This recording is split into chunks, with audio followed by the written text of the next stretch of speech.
Samantala sa iba pang balita, nagpahayag naman po ng iba't ibang opinyon ang mga senador hinggil sa hiling ni Janet Lim Napoles na ma-hospital arrest at magpa-check up dahil sa umano'y nadiskubring ovarian tumor nito.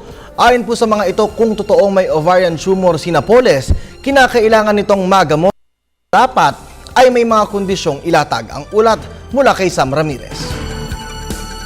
Hinihiling ni Janet Lim Napoles sa Makati Regional Trial Court na mapalabas mula sa kanyang detention center upang siya'y makapagpa-check up at kung posible ay mapasailalim na lamang siya sa hospital arrest sa St. Luke's Medical City sa Taguig.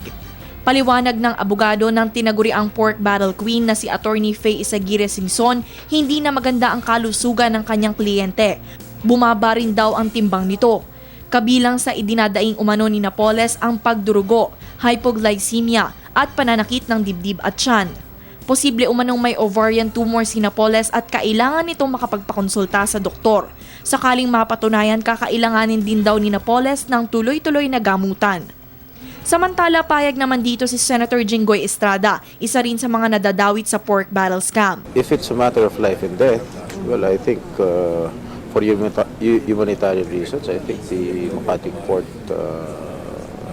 should give in to their request. Sang-ayon din naman dito si Majority Floor Leader Senator Alan Cayetano, ngunit may ilang kondisyon. Marami talagang mga nagpapalusot. So, dapat yung government doctor muna ang tumingin at sila mag-recommend. Mahigit 5 buwan na nakadetain si Janet Lim Napoles sa Fort Santo Domingo sa Santa Rosa, Laguna para sa kasong serious illegal detention.